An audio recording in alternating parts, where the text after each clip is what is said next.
Welcome to another edition of the Madison View. My name is Ralph Scott. Uh, in a previous video, I was discussing is the sky falling. I was talking about all the all the things out there nowadays that's making the world come to an end, including crime, etc. But one of the things I would really like to discuss, which in my opinion is kind of important to me, and I think there's quite a few people on the right who don't quite take it seriously. I don't know. I think some people, I'm not sure. I mean, I can't say for sure, but some people on the right are trying to commit suicide from some of the things that I read about. You got some religious people that are trying to accelerate the second coming of Christ by destroying the planet. Maybe I'm wrong, but I mean, it's just something that's in the back of my head. And whether it's right or not, I don't know. But again, it just goes with with the philosophy of what I was telling you before. My idea, really, of what is wrong with this country, which is the sky is falling on the left, and the sky is falling on the right. But I was watching someone who who I follow on the internet, who I respect and admire for his openness and his analytical and trying to take things in a stoic manner, looking at a problem. He was given the scenario of how people. He was interviewing someone of how people would react, and he thinks that 90% of the problem right now is people are trying to come up with try to sell people to a solution, and to get people to action. They think they need to make people be afraid. They think they need to bring fear, fear being a primal driver of human existence, needs to be brought to the surface in order for a problem to be worked on. And that's what it is. I think that some people are trying to do in religion, as well as on the left as well. The extreme right and the extreme left are trying to play with this fear. And from what I'm reading from him and different articles and all the stuff, just information that I can gather, is fear is one of the things that even the media uses to grab your headlines. YouTube videos, you just name it. They put some kind of catastrophic statement in there. The ocean current's going to stop tomorrow or whatever. You know what I'm saying? They really tried to beef it up to grab your attention, to get you to read it. And it's just to catch your attention that they go with the fear. They sucker you in with the fear and keep you in there with the fear. And it's a strategy to get people to follow them.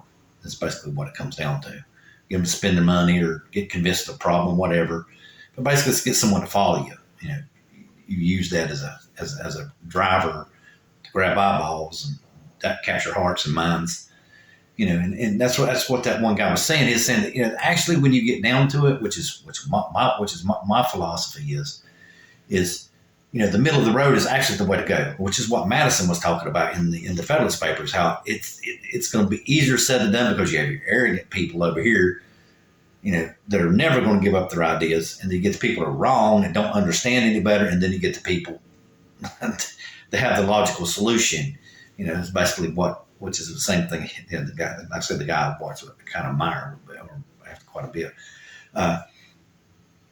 The whole entire way I look at things is that the United States, for some reason or another, that part I've not quite comprehended, other than the fact we would watch too much TV, which is what I think it is. We don't think critically anymore. We don't read enough books. We don't, play golf or mow the lawn or whatever it is, cook, which I think half of it. I don't think we cook our meals anymore. I think that's half of it. We don't provide for ourselves as much as what we used to. So we're not grounded in we're not in our survival at the moment. We just go grab food. Survival is, $10. It's trivial. And I think that's the key thing there. It's instant gratification. You strike someone. I mean, that's just me. That's been an old analogy, but in my opinion, though, 90% of it, in my opinion, this is just me, I think it's TV. And there's quite a bit of entertainment in the world, but and it's very enjoyable. I mean, even I watch TV. I mean, I like it, but I think it's just like anything else. Too much of a good thing is bad. You basically just bathe your brain in entertainment and don't don't sit there and work any problems out in your head and just take everything that's fed to you off the TV, which is what you're doing when you watch TV, just letting it come in. Whether you think critical about it or not, that's a whole other story. Because there are some people on them TV channels I've watched before. They had me in there for a minute. Hold on a second. What are you talking about? They sucker me in, and they're pretty good at what they do. So you got to be careful. But, you got to, as I said again, that's where I think that we're going wrong in this whole entire scenario. Our religion's getting taken over. Our planet's going to be totally, destroyed. Whatever crime's going to destroy it, kill everyone. Everybody's going to get raped, murdered, killed, or robbed, or whatever. Whatever extreme you could go from left and right. I honestly truly think it is television, because you become so lazy. You just take what's given to you anymore. You just become so lazy because, like I said, in my opinion, we don't do anything for our own survival anymore. It's just my opinion. But anyway, I've done a little bit more research in something which is kind of important to me, because I do believe that we should be very careful with our Earth. Like I told you before, in my opinion, as human beings, if we do not take care of our planet, then how can we take care of our people, our children, and our own prosperity? Because prosperity and the planet are equally linked as much as people are equally linked to the Earth. I mean, it's a symbiotic relationship, if you get down to it. And from a religious point of view, it's a triad. It's a trinity, people, planet, and prosperity. That's a trinity, for a religious point of view. But, and even the Greeks think that, things are done in triangles. I mean, it's just kind of it's just how I think. I just, it's just me. I kind of get it from, like I said, I told you about George Washington believing 13 stood for like God and the individual. The individual and God. That's the reason why a lot of people were paranoid about 13, and George Washington wasn't, because it's the individual and God is what he thought about 13, because 3 being the Trinity, 1 being the individual. It's, in my mind, kind of works like that, but I mean, is it right or wrong? I don't know. It's just how it works. I really don't worry about it too much. But, like I said, one of the things, in my opinion, that's important to me is kind of cleaning up our air, And there's all kinds of ways of doing this, The way I understand it, you could actually directly capture carbon, which probably would, in kind of a reverse kind of way, would clean up our air, other than carbon. From the way I understand, it's like $200 to $600 a ton. I'm not sure exactly. And, that would pull the carbon out of the air and help the temperature on the planet, and, bring us back down to a more moderate temperature where things would survive better, which would take care of us. That's the most important factor. The way I see it is climate change. If we let it go, there's a possibility it's going to make our life even harder than we ever thought about being. I'm not a scientist and everything, but the way that I'm reading here lately is the water off of Florida Keys is like 101 degrees. But the last time I watched the weather, they said there was no steering currents down there. So if everything would come up like a storm, it would just like dance around out there on its own power, would it not? I don't know if it would really, go anywhere and land or anything. I don't know. But, right now I'm just not sure. But, if that would go over land. But do we not need hurricanes to replenish our fresh water supply? Do we not need storms coming in off the ocean to water the land, basically, so we can have something to drink as well as, water our plants with, all that kind of stuff. Have a river to swim in, that kind of thing. I think the storm cycle is a part of the cycle of Earth, I mean, that's just me. That's just the way it looked to me. Okay, and then there's another technique of pulling carbon out of the water. And the two, compared to the way I'm understanding it, is one is only $100 per ton, which is pulling it out of the water or the ocean, versus $600 to $200 out of pulling out of the air. But here's the big kicker: is pulling it out of the ocean, it is 165 times more effective, because water is 165 times more effective at removing carbon from the air.